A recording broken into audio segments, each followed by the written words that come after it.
Bienvenue sur le podcast Un lecteur à mi-marée. Je suis Stella Marie, créatrice de contenu littéraire.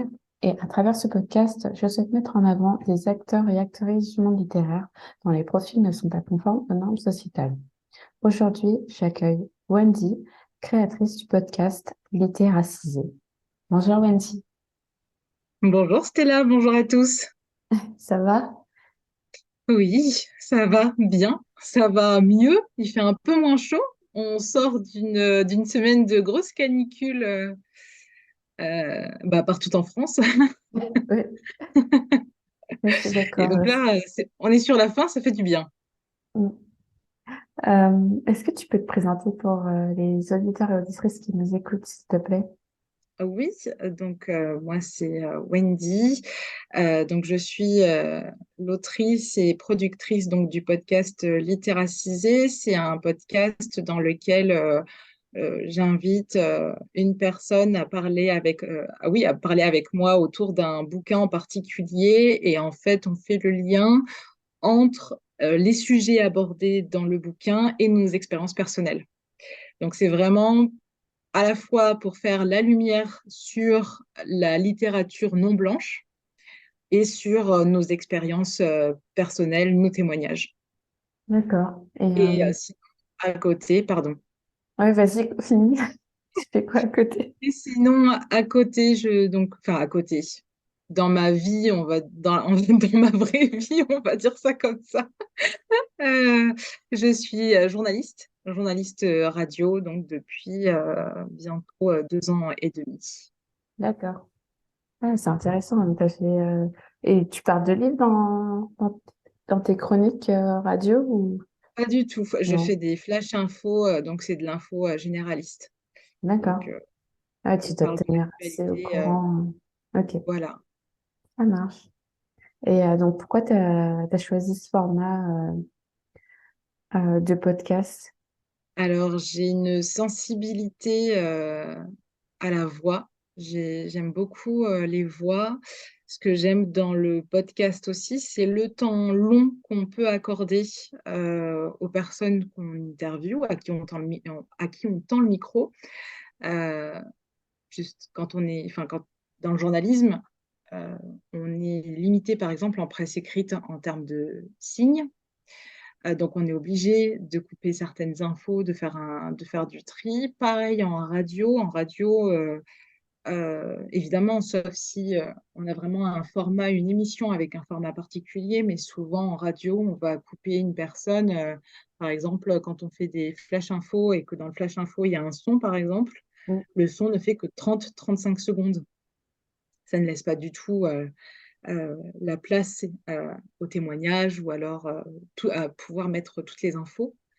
Euh, donc voilà, moi c'est ce qui me plaît dans le podcast, c'est qu'on puisse prendre le temps de d'aborder certains sujets et d'y aller vraiment. Ouais, d'aller plus en profondeur et ouais, de pas être stressé par un format court qui permettrait pas d'exprimer Exactement, toutes tes idées.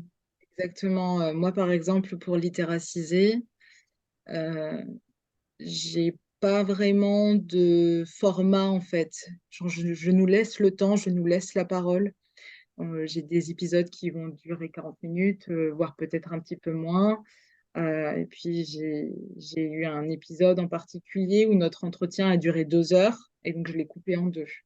C'est vraiment, je nous laisse complètement la parole parce que je trouve que c'est hyper important, surtout ben, déjà de parler de bouquins. Déjà, c'est l'une de mes passions. Donc, je prends vraiment beaucoup de plaisir à en parler et à prendre le temps d'en parler avec quelqu'un.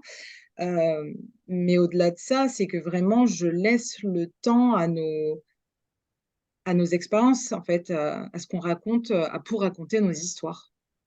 Ok.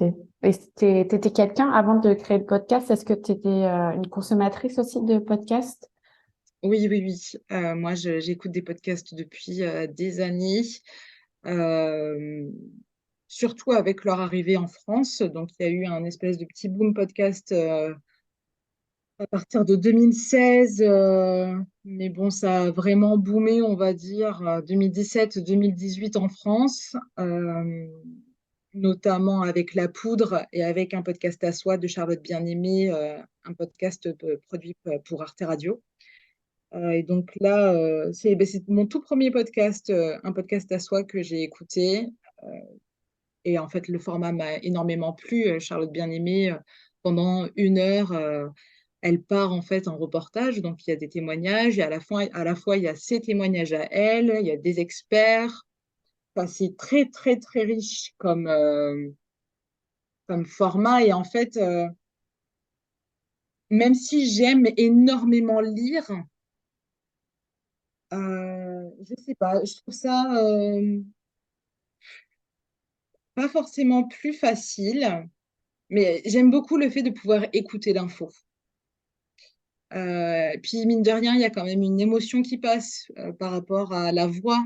On entend les émotions des personnes quand elles parlent.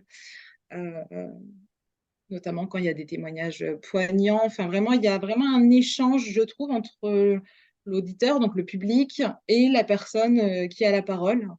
Et donc, c'est pour ça que j'aimais beaucoup écouter Transfert, par exemple. Transfert, c'est un podcast donc, qui est produit par Binge Audio, avant qui était produit par Louis Média, parce que c'était Charlotte Pudlowski, cofondatrice de Louis Média, qui était à l'origine de ce podcast. Et donc, bref, elle a quitté Binge Audio et donc maintenant c'est Binge Audio qui a complètement la création de Transfert. Euh, pour Transfert, c'est que des histoires de vie Mhm. et c'est des podcasts où pendant à peu près 1 heure, c'est quelqu'un qui nous raconte une histoire en particulier dans sa vie. Il y avait des histoires de fous. Moi, une qui m'a particulièrement marquée, c'est une jeune fille qui disait que quand elle était lycéenne, elle avait un petit copain et que ils étaient vachement attirés par tout ce qui était la mort, etc., les trucs un petit peu glauques. Mhm.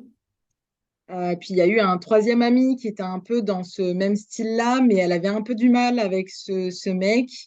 Alors là, je fais un très très gros résumé, mais franchement, si vous pouvez aller l'écouter, il est grave cool. Je sais plus quel numéro c'est, mais c'était parmi les premiers et maintenant il y en a quand même un paquet.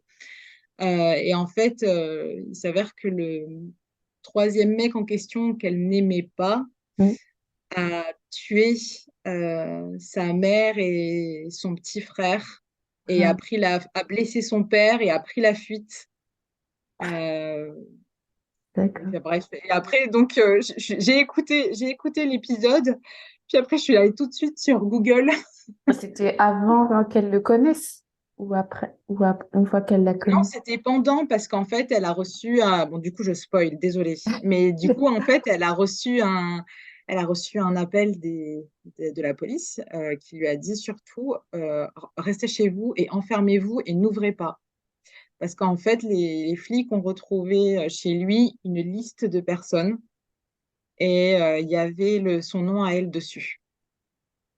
Ah, c'est flippant. Ouais, donc c'est hyper flippant quand on l'écoute. C'est fou. En fait, enfin, vraiment, c'est un truc Netflix.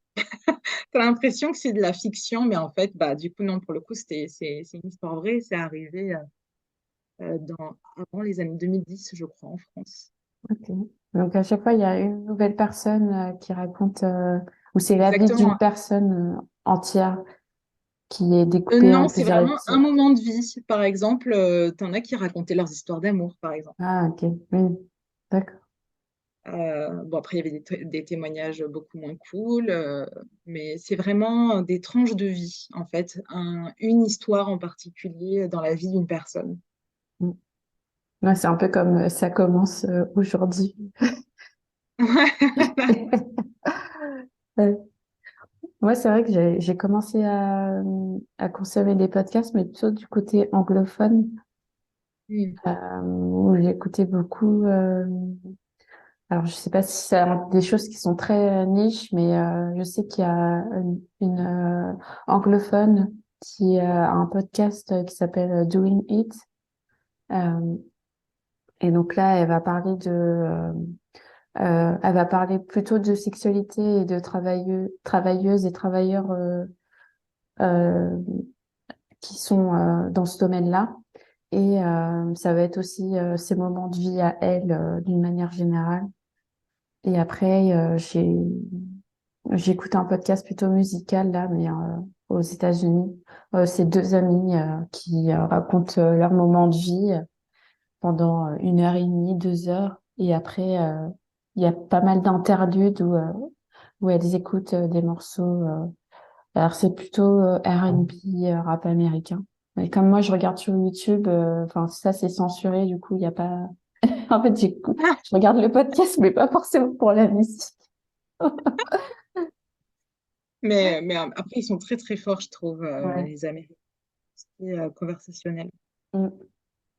Après, du côté anglophone, du côté francophone, j'écoute, enfin, j'écoutais plutôt Rokhaya Diallo et Grace.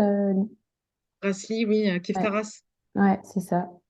Mais je crois que ça s'est arrêté il y a pas longtemps, enfin, il y a quelques mois. Et ben Bah, moi, là, moi, j'ai commencé à écouter quand c'est sorti, et puis après, j'ai arrêté parce que, évidemment, il y a énormément de podcasts qui sont arrivés sur le marché. Mm, Et là, récemment, j'ai commencé enfin, oui, à réécouter les premiers épisodes et ensuite ben, à me faire la suite, à les enchaîner. Bon, là, j'ai reperdu l'habitude de les écouter. mm, Euh, mais ouais, Kif Taras, très, très bonne source en tout cas sur les questions raciales, sur les questions de discrimination raciale. Très bon podcast, je recommande. mm. Et est-ce que tu consommes des podcasts littéraires? Alors, j'ai commencé à écouter des podcasts littéraires avec le podcast de Louis Média qui s'appelait Le Book Club. Je dis qu'il s'appelait parce que, en fait, je crois qu'il n'existe, je crois qu'elles l'ont arrêté. Ah, Euh, oui, je crois qu'elles l'ont arrêté. Mais donc, bref, j'ai commencé avec le Book Club donc, de Louis Média. Dans chaque épisode, là, c'était avec des personnes connues, que ce soit des auteurices, des actrices, euh, des comédiennes, comédiens, chanteurisses. Vraiment, ça pouvait venir de tout milieu culturel, même journaliste d'ailleurs. Et alors au début, le format a changé entre-temps. Au début, elle recommandait 3 ouvrages et elle les présentait. Et ensuite, au début, on avait un peu une description de leur bibliothèque et j'aimais bien imaginer le lieu. Euh, et ensuite, elles ont décidé de concentrer les épisodes sur un seul bouquin. Et puis après, je crois que le format a été vachement perturbé avec l'arrivée du Covid, où en fait, elles faisaient entre guillemets, des mini-épisodes mm. où les personnes s'enregistraient chez eux. Là, il n'y avait plus la journaliste pour discuter avec eux. Ah, d'accord. Ok. Mais ça fait très, très, très longtemps que j'ai pas écouté, justement. Très, très longtemps. Et ensuite, autre podcast, je regarde parce que mine de rien, je n'écoute plus grand-chose. En ce moment, je suis pas dans mon mood de podcast. Mm.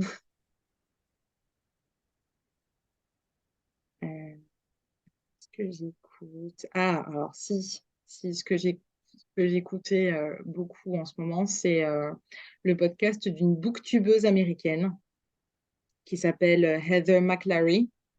Elle parle beaucoup de tout ce qui est romance et romantécie. Ah, ouais, C'est je donc la rien connais. à voir avec la littérature racisée. Mais moi, mon genre de prédilection, c'est la romantécie. D'accord. Et donc, je la trouve très, très drôle. Et, euh, et en fait, on a un peu les mêmes théories. Et, enfin, bref, j'aime beaucoup. J'aime beaucoup ses réactions au bouquin. Et donc, son podcast s'appelle But You Haven't Seen My Bookshelf. Vraiment, je recommande. C'est très, très cool. Sinon, quoi d'autre? Euh, j'ai écouté aussi. euh, alors là, je vais essayer avec mon accent anglais. Euh, Well-Read Black Girl with Glory Edem. Donc là, c'est un podcast où elle recevait des autoristes pour parler donc de leurs bouquins. Euh, et en fait, c'est plus des épisodes par-ci, par-là, en fait. Ouais, ok. Par exemple, je suis une grande fan de Digli, l'illustratrice Digli. Et donc, elle a aussi écrit des bouquins. Elle a écrit des bouquins, une trilogie, il me semble, de bouquins jeunesse. Et puis là, elle a sorti deux romans euh, autobiographiques, si je peux dire ça comme ça. En tout cas, c'est axé sur des moments en particulier de sa vie. Et donc, elle, par contre, j'écoute absolument tous les épisodes, tous les podcasts dans lesquels elle intervient pour parler de bouquins parce que je Ouais, pourrais l'écouter pendant des heures parler de bouquins. Des heures. ouais, il y a des gens comme ça, tu l'expliques pas, mais t'écoutes tout. Tu peux aller te sortir n'importe quoi, t'écoutes. Et oui, puis en plus, elle a une certaine sensibilité à la littérature. Elle a un rapport au livre. C'est trop bien. C'est trop bien. Je pourrais l'écouter vraiment des heures. Et pour en venir à la création de ton podcast, ouais, comment a été venue l'idée, les motivations, c'est en dehors du fait de pouvoir avoir un format long et d'approfondir tes idées, est-ce qu'il y a d'autres facteurs qui t'ont poussé à créer ce podcast? Alors oui, en fait, en tant que journaliste, moi, je voulais absolument faire du podcast. Et à défaut de travailler dans une boîte de podcast actuellement, euh, je voulais lancer le mien. Enfin, même avant de trouver mon job, en fait, j'ai fait un stage à Louis Média, par exemple, D'accord. et donc ça avait vraiment confirmé mon envie de faire du podcast. Et je voulais en lancer pour moi personnellement. Euh, ouais, en fait, oui, je voulais juste en lancer un pour moi et j'ai eu plusieurs idées, mais rien où je me disais, où j'étais vraiment convaincue. Et puis est venue l'idée de littéraciser. Et là, tu le sens. Tu le sens en toi en mode, OK, là, je tiens un truc. Et tu es vraiment motivé pour le faire. Et OK, tu te lances et tu y vas, quoi. Donc là, ça s'est passé avec littéraciser, parce qu'évidemment, j'ai eu plein d'idées qui sont venues. Mais vraiment, littéraciser, j'étais là, OK, let's go. Là, je le sens, il faut que je me lance. Ça lie deux passions, c'est-à-dire la littérature plus moi la passion du podcast, travailler la voix. Euh, et puis c'est surtout qu'en fait moi je suis devenue journaliste parce que je voulais donner la parole aux personnes qu'on n'entend pas assez dans les médias en fait. Mm. Euh, et je voulais le faire d'une façon assez originale. Euh, donc, c'est pour ça que j'ai voulu lier nos expériences par exemple, à des scènes de bouquins, en fait. D'accord. Oui, mais déjà, ton intro, je la trouve très intéressante parce que ça fait très pro. Je sais pas, la manière dont c'est tourné. Et je me suis pas demandé. C'est le journalisme. Ouais, c'est ça. Je me suis dit, bah, elle doit être du métier ou je sais pas, parce que tu avais une manière très catchy, enfin, accrocheuse, on va dire, de faire ton intro. Du coup, C'est le journalisme, ça, c'est le métier qui ressort. d'accord. Ça faisait un peu ouais, présentatrice. Je sais pas, j'ai bien aimé. Et ouais. Merci. Mais ouais, j'ai écouté l'épisode sur Queenie, parce que j'avais lu le livre et j'avais envie d'entendre ce que les gens pensaient. Et celui où tu interroges les personnes, enfin, il y a plusieurs intervenants et tu leur demandes quelles sont les sorties Ah oui, avec les libraires. de la rentrée littéraire ouais, Ouais. pour lesquelles ils sont intéressés. J'avais trouvé ça intéressant. tu avais Mais un peu de merci. tout. Et du coup, ouais, comment tu fais pour... Enfin, quelle est ton organisation? Comment tu fais pour trouver tes invités et les sujets de conversation? Alors, c'est vraiment basé, pour les sujets de conversation, c'est vraiment basé donc sur mes lectures. En fait, je suis une mood readeuse. C'est-à-dire que j'ai beaucoup de mal à continuer un bouquin si je suis pas dans le mood. Euh, donc, ça peut être parfois un petit peu compliqué parce que je ne lis pas que du contemporain et je ne lis pas que des auteurices racisées. Euh, je réfléchis. Donc oui, au final, ça va vraiment venir avec les bouquins que je vais lire. Et puis ensuite, quand, mine de rien, quand je lis un bouquin donc, écrit par une personne racisée, je me mets en mode, entre guillemets, un peu journaliste, où dès qu'il y a un sujet en particulier qui me frappe, ok, en fait, je le note tout de suite. Mm. Je le note tout de suite sur mon téléphone, en mode, ok, ça c'est intéressant. Ou alors, si ça m'a fait penser, par exemple, à l'une de mes expériences, je dis, OK, ça, je pourrais le raconter et donc demander à la personne si, si elle a vécu quelque chose de similaire ou non. Euh, donc, ça va être vraiment pendant ma lecture. Et ensuite, par rapport aux invités, majoritairement, je cherche avec un hashtag le titre du livre et en fait, je vois qui a fait des critiques du livre sur ce bouquin. Je fais attention si l'invité est racisé ou non. Et ensuite, par rapport à la critique, voir si elle met des indices en disant qu'elle s'est identifiée. Ah, mm. Parce que du coup, ça veut dire que ça rentre en fait dans la ligne éditoriale de Littéracisé. Euh, Après, évidemment, enfin, je veux dire, sur les sujets que je veux aborder, qu'elle l'ait vécu ou non, bah, ça, après, c'est intéressant justement d'en parler ensemble. Donc après, je n'envoie pas mes questions euh, en avance. Ça aussi, c'est un truc de journaliste, on le fait pas. D'accord.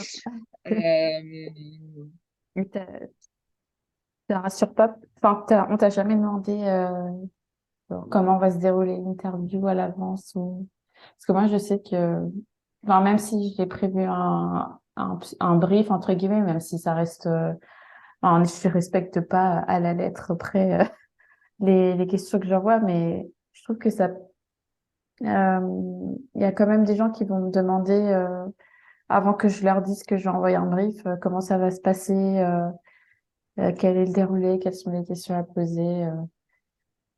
alors non, pour l'instant, ça c'est pas arrivé. Parce qu'au final, je pense que les personnes le voient vraiment comme une conversation, en fait. C'est pas une interview finalement, c'est vraiment une conversation où on va parler du bouquin et puis on va parler un petit peu de nous. Enfin, un petit peu. Oui, on va parler de nous. Par contre, je dis bien à mes invités que si jamais il y a quelque chose qu'ils veulent reprendre, qu'ils peuvent me le dire, soit au moment de l'interview, soit après.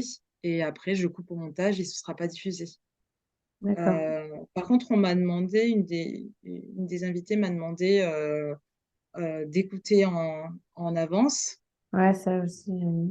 Euh, Là, je pense que c'est aussi un truc du métier, c'est-à-dire qu'on ne le fait pas pour, en fait, garder, euh, Je participe. on va dire, un certain pouvoir sur ce qui est diffusé.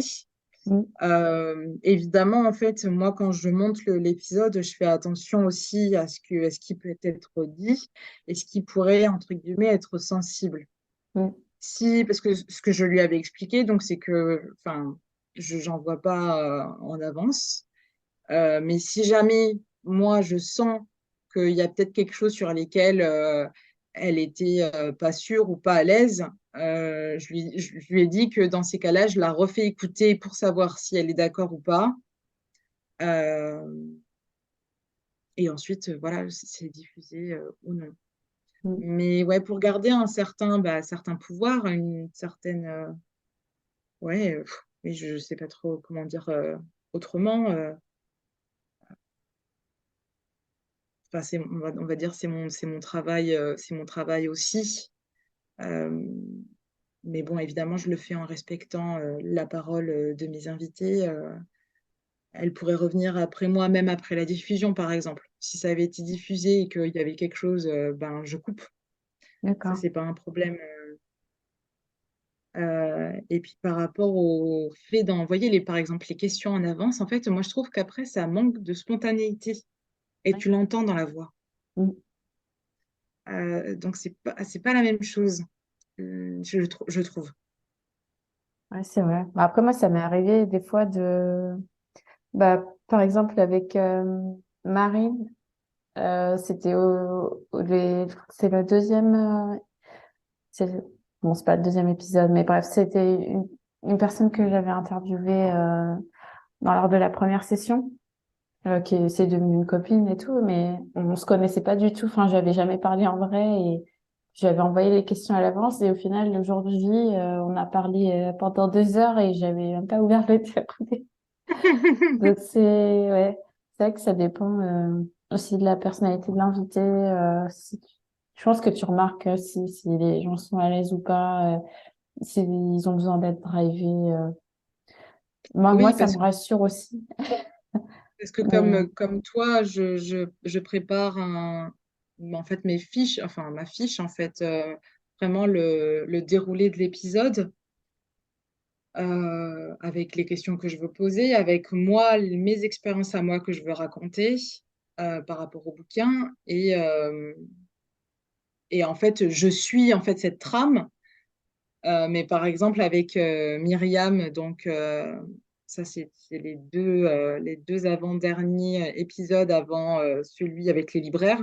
bon, Euh, J'avais une trame, mais en fait, ça a matché tout de suite et donc on a parlé pendant 2 heures. Et c'est pour ça que l'épisode a été coupé en deux. Mais parce en fait, on était passionnés. Alors déjà, entre nous, ça avait matché, mais en plus, on était passionnés par les sujets, en fait, qu'on abordait. mm, Et donc là, c'est parti et je regardais plus vraiment ma fiche. c'est ça.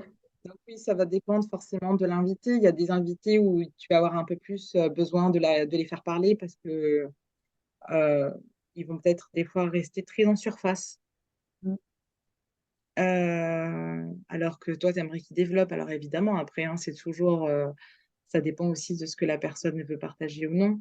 mm, Euh, mais en fait, souvent, c'est que les personnes ne savent pas vraiment comment peut-être raconter. Et donc, on va dire, se limite. Et donc là, c'est à nous d'aller les chercher, de les accompagner. Parce que oui, en fait, ils savent pas forcément peut-être à quoi tu t'attends. On s'attend pas à grand-chose, mais peut-être qu'ils se posent la question, en fait, comment je peux raconter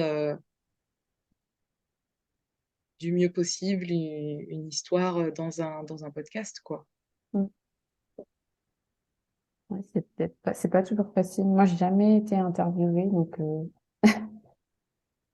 Eh ben, j'ai écoute, pas forcément ça. ce sera dans Littéracisé. Avec plaisir. Et du coup, tu reprends quand ça reprend quand en septembre? En septembre, oui. Oui, oui. Donc là, j'ai fait une petite pause estivale où j'ai pris le temps donc, de préparer la prochaine saison en faisant déjà des interviews, en tournant des épisodes en avance. Et donc, oui, ça reprend le 8 septembre exactement, le vendredi 8 septembre. Et on va parler de Seven Days in June de Tia Williams. Ah, enfin, j'en ai entendu parler, j'ai pas lu, mais Oui, c'est une petite romance, enfin petite romance, non, c'est une grande romance, une grande histoire d'amour, premier amour, incroyable, ah, entre deux personnes noires qui vivent aux États-Unis et en même temps, au-delà de l'histoire d'amour, ça parle de santé mentale, ça parle de relations mère-fille, et ensuite de la transmission de la famille de génération en génération. C'est vraiment, euh, c'est vraiment riche, je trouve, en sujets, notamment sur la santé mentale et aussi sur les maladies chroniques. Moi, c'était la première fois que je lisais un bouquin avec un personnage principal qui est atteint de maladies chroniques, enfin qui souffre de maladies chroniques. Donc, c'était très intéressant. Avant de vous y plonger, quand même, regardez les trigger warnings parce qu'il y a quand même des scènes très imagées, très illustrées et qui sont dures. Donc, quand même, et ça vaut pour tout, n'importe quel bouquin, hein. Regardez les trigger warnings, on ne sait jamais. Voilà. Mais ça doit être adapté, non, en série? Ah, ça, je sais pas. Je crois que c'est en discussion. Parce que Enfin, je sais que son premier bouquin, The Perfect Find, est sorti là, il n'y a pas très longtemps sur Netflix. Perso, ah, je ne l'ai pas trop. Et il était ah. pas. Non. Le livre ou la série, tu parles? Le film, j'ai pas lu le Ah, le livre. film. D'accord. Je savais pas que c'était un livre, en fait. Je ne savais pas. Et j'avais pas non plus capté que c'était l'autrice de Seven Days in June. C'est en lisant Seven Days in June, en le terminant, que j'ai vu que c'était l'autrice de The Perfect Find. Et j'ai dit, la punaise, mais enfin, attends, mais rien à voir là. Rien à Mm. voir, mais je crois que c'est Shidi du compte Instagram Shidbookin Mm.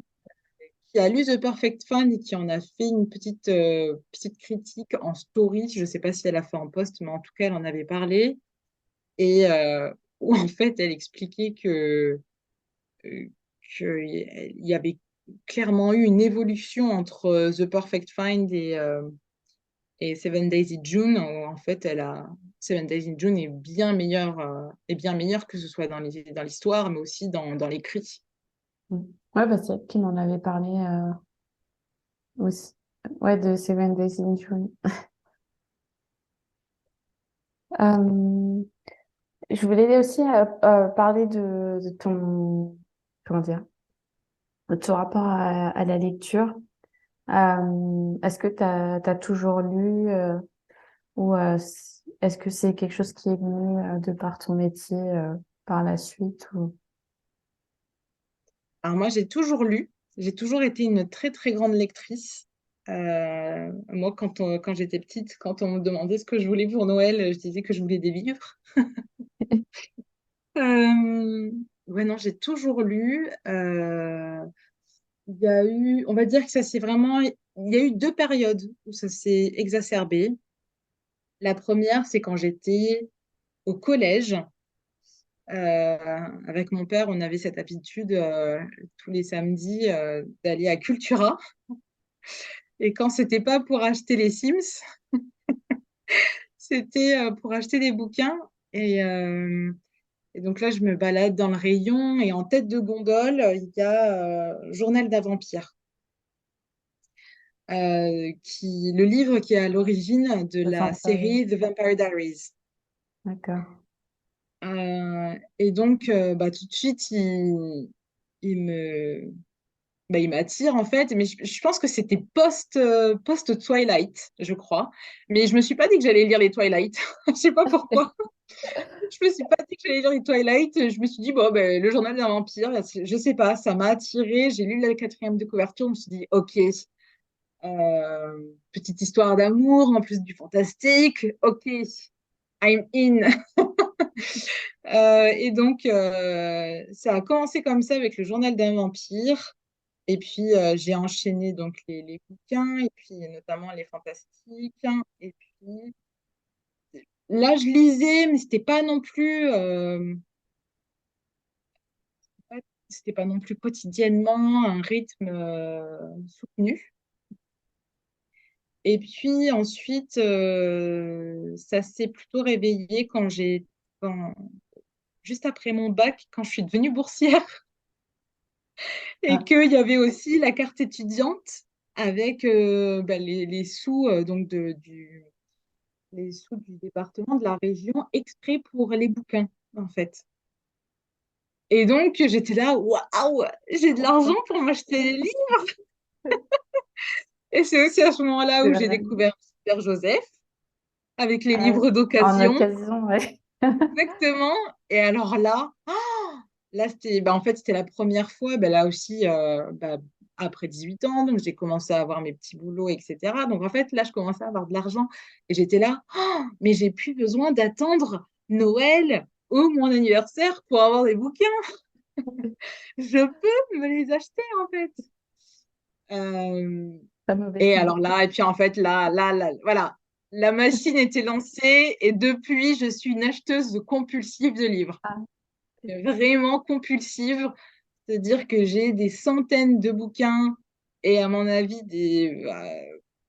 punaise, je sais pas si j'ai des centaines de bouquins que j'ai pas lus, mais c'est ce que j'allais j'en te ai demander beaucoup. du coup. J'en ai beaucoup que je n'ai pas lus et qui sont là depuis des années. Mais en fait, c'est ça, c'est aussi entre guillemets, le problème quand on est une mood readeuse, Mm. c'est que on est dans un certain mood pendant un moment, et puis ça s'en va, on a envie d'autre chose, on a envie d'autres lectures, ou alors ben, forcément, quand j'entends parler de nouvelles sorties, ben, en fait, je vais aller vers ces livres-là, et puis je laisse traîner certains livres pendant des années dans ma bibliothèque. Euh, Même si clairement, le fantastique, je pense que c'est le genre littéraire où, où là, je les enchaîne. Par exemple, quand j'ai lu la série à Cotard, euh, je me rappelle que dans le mois, alors dans la série à Cotard, je crois qu'il y en a 5 ou 6, mais dans le mois, j'en ai lu 13. Et c'est des bouquins de 500 pages que je lis à chaque fois. Oh Mais là je l'ai bouffé à une allure, et puis je me couchais, il était 4 heures, 5 heures du matin. Ça, c'est vraiment le seul genre littéraire qui, c'est une drogue. où là, vraiment, il n'y a pas de pause. Genre là, D'accord. vraiment, le reading slump, il n'existe pas. Mais en fait, je me force à un peu stopper des fois les fantastiques, sinon je lis plus les autres bouquins à Mm. côté, en fait. Ouais, tu essayes de varier. Ouais, ouais, ouais. Et puis aussi pour littéraciser aussi. Bon, après, je lis beaucoup de contemporains, donc de toute façon, des fois, j'ai des lectures qui m'attirent Mm. en contemporain. Mais ouais, puis la romanticie, qu'est-ce que c'est bien. Moi, je suis pas trop fan. Enfin, je suis plus fantasy adulte, mais en mode quête ou comment dire, Genre un truc Brandon un peu trop. Sanderson, quoi. Ouais, mais j'en ai jamais lu. Alors moi, je suis celle qui aime l'imagine. Enfin, j'aime beaucoup de genres, mais je lis jamais les soi-disant classiques. Ok. Je connais pas. Enfin, je connais pas. Si, je connais, mais j'essaye de sortir un peu des sentiers battus, mais pour découvrir d'autres auteurs et autrices. Mais ouais, parfois il y a pas forcément ce qu'on trouve, enfin ce qu'on cherche, pardon. Mais Alors, ouais, oui, bon, en romanticisme, c'est beaucoup plus facile de trouver ce qu'on veut. ouais, ça a commencé à se démocratiser Oui, bah de mine de plus en rien, plus c'est en par France. rapport à BookTok, hein. Mm. BookTok, Oui, donc on parlait du boom de la romanticisme en France à cause de TikTok. oui, oui, oui, là, clairement, il se passe quelque chose avec, avec BookTok. En fait, c'est en train de se démocratiser, comme tu disais, et parce que ça a toujours été un peu le genre littéraire mis de côté, ou un peu le genre littéraire de la honte, un peu. Mm. Euh, alors que moi, j'ai toujours été une grande amoureuse de l'amour. Et, euh, et j'avoue, et franchement, j'avoue que, mine de rien, comme là, c'est en train de se démocratiser, qu'on a BookTok qui arrête pas de le... Vraiment, c'est devenu un phénomène littéraire, là, en ce moment, la romance et la romantécie, etc., ou même la dark romance. Euh, que limite, je me sens un peu moins gênée de dire aux gens haut et fort, Ah ouais, moi je lis de la romantasy et c'est trop bien. Et puis tu as des scènes un peu olé olé et vraiment, c'est pour ça que je lis. Ça y est, Parce que tu te caches plus. oui, donc ça c'est vraiment le point positif avec les réseaux. Mine de rien, je sais pas c'est qui, je ne sais pas qui est le premier booktuber, mais vraiment merci quoi. Parce que moi, je me rappelle quand j'ai découvert BookTube, parce que du coup, moi, YouTube, je l'ai découvert en regardant les tutos beauté, les tutos coiffure, maquillage, mode, etc.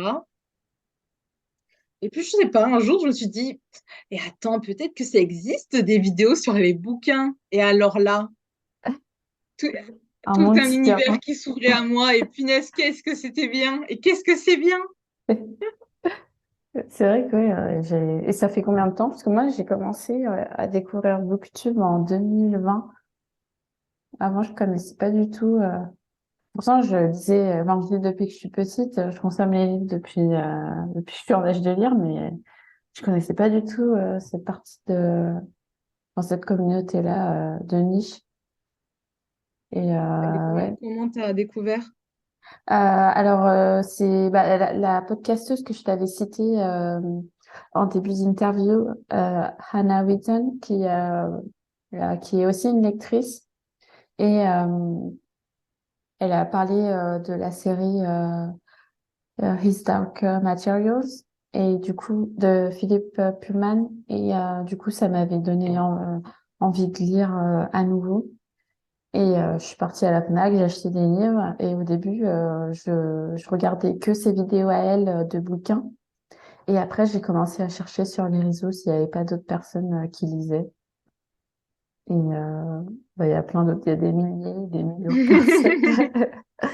Donc c'était d'abord sur BookTube et après Instagram, j'ai commencé un peu après, quelques mois après. Ok. Mm. Et ben moi, ça remonte à très très loin parce que j'ai commencé à regarder des vidéos YouTube. Alors en tout cas, beauté, collège, ouais, fin collège, parce que c'est en 2012-2013, je crois, que ça a un peu explosé YouTube, il me semble. Donc ouais, depuis 2012-2013, je regarde des vidéos YouTube. BookTube, c'est un peu plus flou quand même, Mm. mais du coup, ça doit dater de mes années peut-être lycée, début lycée peut-être. Ah ouais, quand même. T'es une Ouais, je OG, pense, comme hein. on dit. Une Je... ancienne. Ok. Ouais, ouais, je sais pas. En fait, je sais pas si c'était au lycée ou si ça a concordé avec justement ma rentrée d'argent post-bac. Peut-être. Ouais, Je c'est ne dans sais ces pas. eaux-là. Ouais, ouais, dans tous les cas, c'est lycée ou fin lycée. Mais fin lycée, ça me paraît tard, mais en même temps, bon, quand j'y pense, ça fait des années que je suis sortie du lycée. T'as quel âge? J'ai 26 ans. Ah, mais t'es plus jeune que moi. On dit- Je pensais que la manière dont tu parlais, je me suis dit, mais attends. Ouais, mais mine de rien, ça passe super vite. Hmm. Mais en fait, là, il y a 10 ans, je rentrais en seconde, je crois. Oui. Non, en première. Entrée en Je rentrais en première. première. Et en fait, quand tu commences à compter en 10, Ouais, c'est que. ça fait quand même un paquet de temps. Bah oui, hein, vite de Ouais, c'est rien. pour ça, oui. Ok. Moi, je suis pas plus vieille, hein. J'ai 27, je viens d'avoir 27 ans. D'accord. Mais ouais, ça remonte quand même. Et ah ouais, donc tu m'as déjà parlé de ton souvenir l'ivresse avec ton papa au Kiltira. Oui, mais Euh, alors, si je dois, quand j'ai lu justement, donc tu m'as envoyé les questions, et quand j'ai lu cette question, c'est un autre moment quand j'étais beaucoup plus petite, toujours avec mon papa. Euh, En fait, il m'apprenait à lire quand j'étais en maternelle sur un petit exemplaire du Petit Ours Brun. Ah, c'est trop mignon. Et une vieille édition, mais genre vintage à souhait. Et même au niveau des illustrations, en fait, c'est les illustrations d'avant, quoi. Et donc, il m'a appris à lire. Et donc, tous les soirs, dans mon lit, on lisait alors, quelques pages, je suis pas sûre, mais vraiment, ça, c'est mon premier souvenir livresque. C'est celui-là. C'est Le Petit ours brun. Et ça, c'est vraiment ce bouquin, jamais je m'en séparais. Ah, super. Alors, Encore? j'ai gribouillé dedans comme tout enfant, mais vraiment, ça, c'est le bouquin dont jamais je me séparais. Alors, de toute façon, après, je suis pas du genre à me débarrasser de mes bouquins, même quand je les aime pas. Parce Ah, que d'accord. mon grand projet de vie, c'est d'avoir une énorme bibliothèque. Même avec les bouquins que tu n'apprécies pas forcément. Ah ouais, non, c'est mes trophées. Je les ai lus. Bon, évidemment, il y en a beaucoup que je n'ai pas lus, mais un jour, Peut-être. j'aurais terminé ma palle, on ne sait jamais. Moi, j'ai une toute petite palle de une vingtaine de livres, même pas. Non, Ouais, au début, quand je venais de m'inscrire sur les réseaux, j'achetais beaucoup. Et puis après, déjà mon rythme de lecture, je l'ai ralenti. Et du coup, bah, mes achats aussi. Je sais pas, bizarrement, ça a suivi. Du coup, ouais, j'achète beaucoup moins. Enfin, comment dire? Je me laisse beaucoup moins tenter par ce que je vois passer sur les réseaux. oui, non, moi, le Je problème, me c'est... laisse beaucoup Non, non. moins influencer, en fait. Ah, Ouais. bah, moi, clairement, je suis très influençable. D'accord. Moi, je suis hyper influençable dès qu'il y a quelqu'un qui poste une critique en mode ce livre m'a fait pleurer. J'ai dit, ok, j'achète. D'accord. Je peux pas nier. Voilà. Et Et toi, c'est c'est quoi ton... Pardon. mon souvenir livresque. Oui. Euh, alors honnêtement, j'en ai pas un en particulier là, mais je sais que quand j'étais petite, vers mes 8, 9, 10 ans, on va dire, euh, il y avait un temps consacré à la médiathèque. Enfin, on avait le droit d'aller à la médiathèque le mercredi, je crois, le mercredi matin, et c'était mon moment favori de la semaine. Avec l'école, on pouvait aller emprunter des livres. Et je crois que j'étais une des seules qui aimait ça, je pense, de ma classe. Donc, je dirais, ouais, mais je dirais que c'est les années venues en médiathèque, parce que ce soit à l'école ou même de moi-même. Après, j'y allais toute seule aussi, parce que j'étais trop pressée. J'avais pas forcément envie d'attendre l'école pour lire. Donc, ouais, je dirais que ça. Euh, Après, j'ai pas de souvenirs hyper marquants. Je sais que ma mère nous abonnait au J'aime lire, et Hmm. les petits magazines graphiques. Je sais même pas si ça existe encore. Je crois que si, hein. Ah Je ouais? crois que si. Ou alors, peut-être qu'il y a eu des dérivés, enfin des dérivés. Ah ouais, moi, ça m'étonnerait pas que ça existe encore, hein, les J'aime lire. Ah, peut-être. Bon, en tout cas, ouais, je me disais ça aussi quand j'étais petite.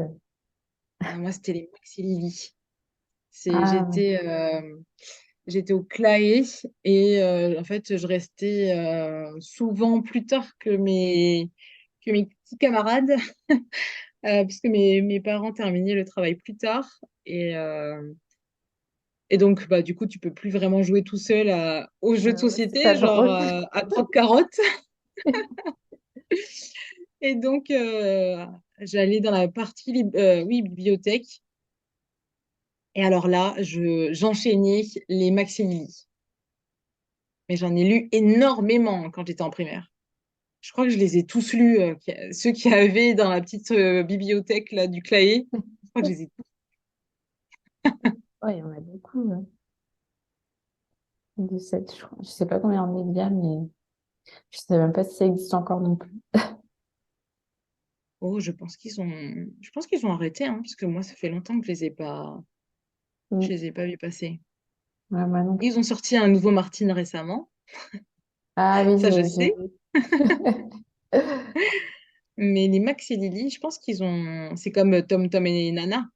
Ouais, Ça, je pense c'est que ah, c'est un un jour classique. ils ont dû terminer. Ils ont dû terminer l'histoire. Ouais, bah, il était temps.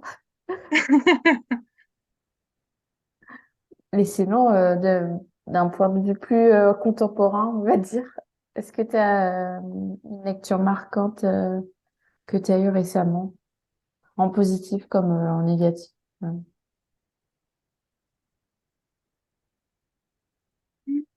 Hmm. Alors, j'ai eu de super lectures là récemment. La dernière, c'était Fourth Wing de Rebecca Yarros. C'est un romantécie, mais qui a une hype en ce moment. Ouais, j'en ai Mais par entendu contre, parler. elle est pas du tout surcotée. Vraiment, c'est de la super romantécie. C'est de la super romantécie. Vraiment, je me suis éclatée en le lisant. J'ai ri. Enfin, vraiment, pour le coup.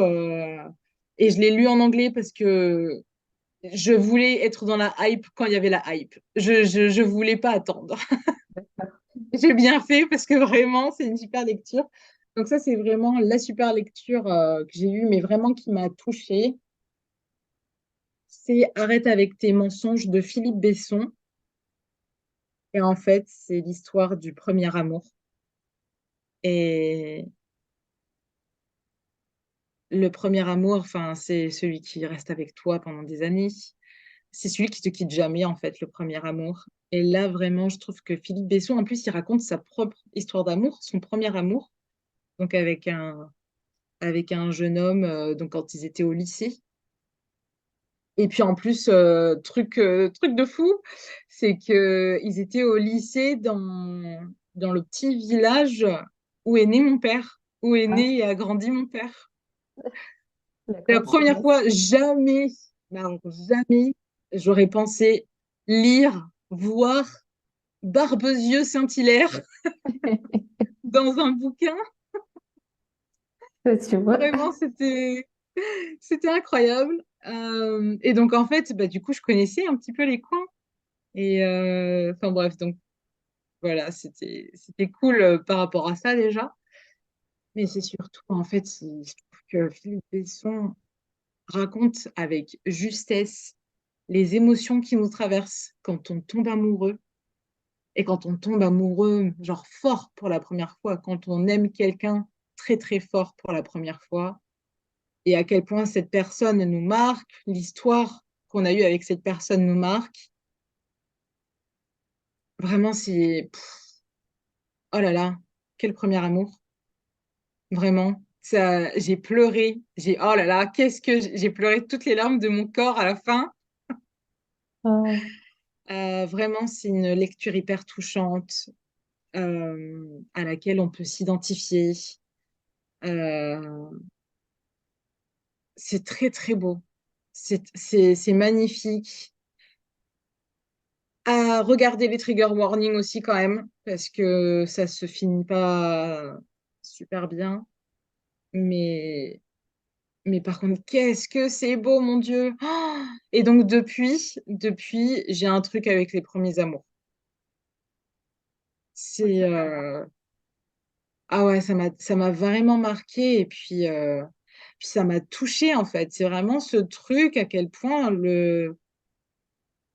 c'est ça, en fait. C'est genre vraiment le premier amour. Enfin, qu'est-ce que tu ressens, les regards? Tu sais, quand tu tombes amoureux, quand tu oh là là, quand il y a quelqu'un qui t'attire et que, entre guillemets, enfin, c'est inné, tu vois, enfin, c'est, oh là là, et puis la façon dont il décrivait, ah, les descriptions, elles sont incroyables, les descriptions des émotions, des sentiments, sentiment. et des regards, et des gestes, vraiment, oh là là, vraiment, je recommande, je recommande. C'est une super belle histoire d'amour, c'est trop, trop beau, c'est trop beau. Merci pour ta recommandation. On va arriver à la fin du podcast. Est-ce que tu peux rappeler aux auditeurs et auditrices où est-ce qu'on peut te retrouver, s'il te plaît? Oui, donc on peut trouver donc Littéracisé, on peut écouter Littéracisé sur Spotify, mais aussi sur Google et Apple Podcast, et sur la plateforme Podcast Addict. D'accord. Et ensuite, j'ai une page Instagram, donc @littéracisé podcast. Donc là où vous pouvez retrouver toute l'actualité du podcast. Écoute, dernière question du podcast. Quel invité verrais-tu dans un lecteur à mineur, toute plateforme confondue? Ah, bonne question. Et à la fois, c'est hyper dur parce qu'en fait, je consomme majoritairement euh, des personnes anglophones Ouais. et qui issues de pays anglo-saxons. Je suis très, très peu de Français et Françaises. Euh, oh là là. Ça peut être Bah en fait, là, ouais, une non, version de conte. j'ai vraiment personne. Pas grave. Après, tu peux faire un épisode en anglais, hein. Oui, c'est ça. Écoute, de toute façon, je mentionnerai les podcasts que tu mentionnés dans l'épisode. Mais ouais, c'est quelque chose auquel j'avais pensé, faire des podcasts anglais. Mais bon, après, enfin, mon but, c'était vraiment de mettre en avant euh, les personnes francophones. Donc, mais Oui, bon, parce que après, il peut mine y de avoir des rien, anglais francophones, mais c'est rare. ouais, puis, mais c'est surtout que, mine de rien, les booktubeurs, bookstagrammeurs français, notamment racisés, moi, j'ai eu beaucoup de mal à les trouver. En fait, je les ai trouvés quand j'ai créé Littéracisé, alors que ça fait des années que je consomme du contenu de Bookstagram sur Mm. Instagram, du coup. Donc, ça fait des années que j'en consomme. Et c'est pareil pour les youtubeurs, d'ailleurs. Je... je trouve ça quand même assez difficile. Bon, après, les youtubeurs, encore une fois, moi, je consomme énormément euh, des, des pays anglo-saxons. Euh, et même anglo-saxons, ben, c'est pas super facile à trouver, je trouve, des booktubeurs, booktubeuses euh, racisés. Ouais, c'est vrai. Bah, anglo-saxon, ouais, c'est vrai que ce sera des petits contes qui vont pas forcément être recommandés. Mais je pense Ouais, que tu peux quand même en trouver en tapant, je sais pas, BIPOC booktuber ou Black booktuber. Tu peux retrouver. Par contre, si tu tapes booktubeuse noire, tu vas rien trouver. Et même celles qui sont noires, elles vont pas apparaître dans la timeline. Donc, mais c'est, c'est trop dommage. Et donc, c'est pour ça, tu as bien raison de mettre en avant, du coup, les créateurs et créatrices de contenu ben, racisés, quoi, parce que, en fait, c'est une très bonne source bah, d'informations, en fait, parce que vraiment, moi, jusqu'à ce que je crée Littéracisé, j'avais beaucoup de mal à les trouver, quoi. ouais, c'est ça. Bah, même moi, mon podcast, ça me force, entre guillemets, à faire une certaine veille et à trouver des comptes, quoi. Parce que sinon, t'en trouves deux, trois, tu t'habitues un peu, on va dire, au même et tu passes un peu à côté des autres, quoi. Ouais. Mm. Bah, écoute, je te remercie d'avoir consacré une partie de ta soirée sur mon podcast, à discuter, à papoter de littérature. J'espère que ça t'a plu. Oui, oui, c'était avec plaisir. Pour une fois. Mais en fait, c'est très bizarre l'exercice d'être de l'autre côté. Ouais, tu vois? Bah, c'est très sympa. Merci. Je vais également remercier les auditeurs et auditrices d'avoir écouté cet épisode de Mon lecteur à minoré. Et je vous dis à tous et à toutes à très bientôt. Bah, je vais dire bonne soirée, mais non. Bonne écoute. Bonne écoute. Ouais.